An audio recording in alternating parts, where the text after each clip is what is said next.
Assalamualaikum warahmatullahi wabarakatuh. Perkenalkan, kami dari Pendidikan Biologi Angkatan 2020 dari kelompok 7 Indralaya dengan saya, Rani Atika Sari, dan kedua rekan saya Rika Amelia.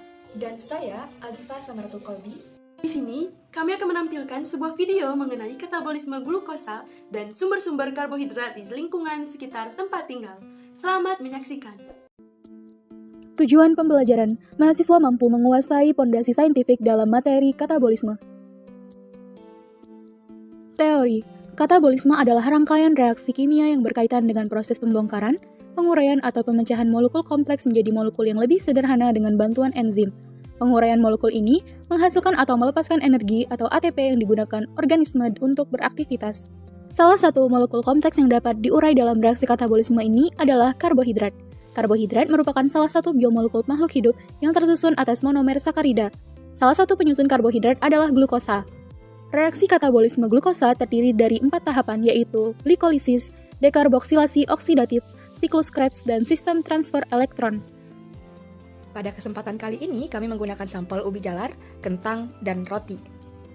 Prosedur proyek. Yang pertama, pelajari dan pahamilah materi mengenai katabolisme karbohidrat. Yang kedua, rekamlah makanan yang memiliki karbohidrat dan rekamlah penjelasannya. Yang ketiga, editlah rekaman tersebut semenarik mungkin. Salah satu sumber makanan yang mengandung karbohidrat yaitu ubi jalar. Berdasarkan data Kementerian Kesehatan, dalam 100 gram ubi jalar kuning mengandung karbohidrat sebanyak 25,1%. Kandungan karbohidrat dalam ubi jalar menurut Meyer 2011 terdiri atas amilum 46,2%, gula 22,4%, hemiselulosa 3,6%, selulosa 2,7%, dan pektin 0,47%. Sumber bahan makanan yang mengandung karbohidrat berikutnya adalah kentang.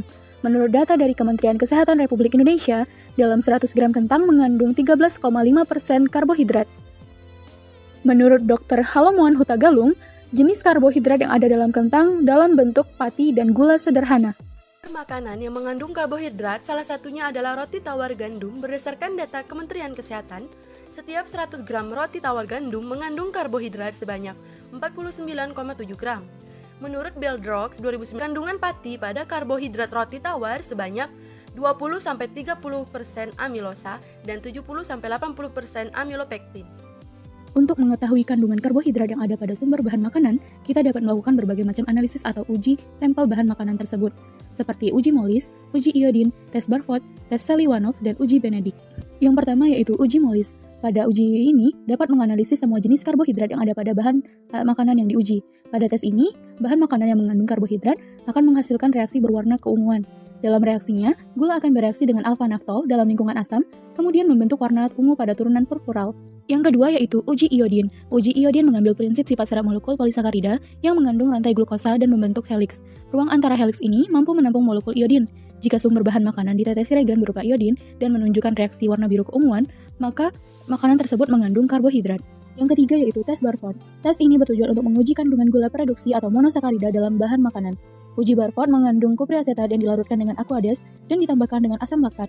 Pada sampel yang positif monosakarida, maka larutan reaksinya akan menimbulkan endapan pada larutannya. Yang keempat yaitu tes Seliwanov. Tes ini berguna untuk menguji kandungan ketosa dalam bahan makanan.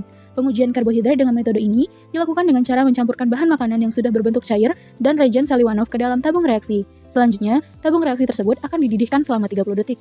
Jika muncul warna merah, maka bahan makanan tersebut mengandung karbohidrat. Yang kelima yaitu uji Benedict. Uji Benedict bertujuan untuk mengetahui kandungan gula reduksi. Pada bahan uji yang mengandung gula reduksi ini ditandai dengan terbentuknya larutan berwarna hijau, merah, orange atau merah bata, serta adanya endapan. Reagen yang biasa digunakan pada uji Benedict ini diantaranya adalah tembaga sulfat, natrium karbonat, dan natrium sitrat. Pada reaksinya, gula reduksi akan mengalami oksidasi dalam larutan basah. Gula reduksi akan mengalami tautomerisasi dan membentuk enediol yang mereduksi ion tembaga menjadi tembaga. Saat dipanaskan, ion tembaga akan menjadi tembaga oksida dan membentuk endapan pada larutan.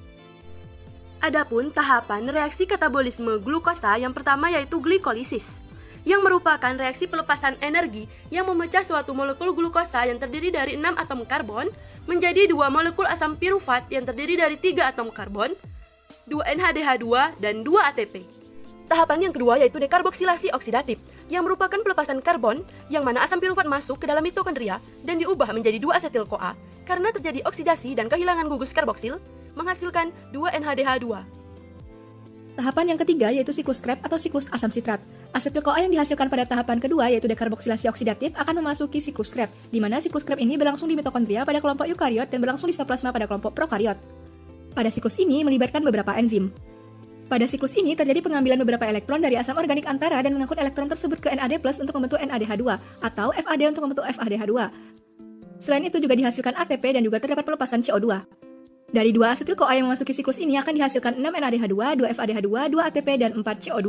Tahapan yang terakhir yaitu sistem transfer elektron. Sistem transfer elektron merupakan serangkaian peristiwa pemindahan elektron dan ion hidrogen H+. Selama 3 tahapan sebelumnya dihasilkan beberapa reseptor elektron yang bermuatan akibat penambahan ion hidrogen. Reseptor-reseptor ini kemudian akan masuk ke transfer elektron untuk membentuk ATP. Dari tahapan glikolisis akan menghasilkan 2 NADH2, dekarboksilasi oksidatif menghasilkan 2 NADH2, dan siklus Krebs menghasilkan 6 NADH2. Dengan demikian terdapat 10 NADH2 yang masuk dalam sistem transfer elektron. 1 NADH2 akan dioksidasi dan dihasilkan 3 ATP. Dengan demikian terbentuklah 30 ATP. Kemudian dari siklus Krebs dihasilkan 2 FADH2, di mana 1 FADH2 ini akan dihasilkan 2 ATP sehingga menjadi 4 ATP. Maka dari itu dari sistem transfer elektron terdapat 34 ATP yang dihasilkan. Terdapat bermacam-macam monosakarida penyusun karbohidrat. Berdasarkan gugus fungsionalnya, monosakarida dibagi menjadi 2, yaitu aldosa dan ketosa. Berdasarkan jumlah atom karbonnya, monosakarida dibagi menjadi 4, yaitu triosa, tetrosa, pentosa, dan heksosa. Kesimpulan, katabolisme adalah reaksi pemecahan molekul kompleks menjadi molekul yang lebih sederhana dengan bantuan enzim. Salah satu molekul kompleks yang dapat diurai dalam reaksi katabolisme ini adalah glukosa. Adapun, reaksi katabolisme glukosa terdiri dari 4 tahapan. Yang pertama, glikolisis, yang kedua dekarboksilasi oksidatif, yang ketiga siklus Krebs, dan yang terakhir sistem transfer elektron.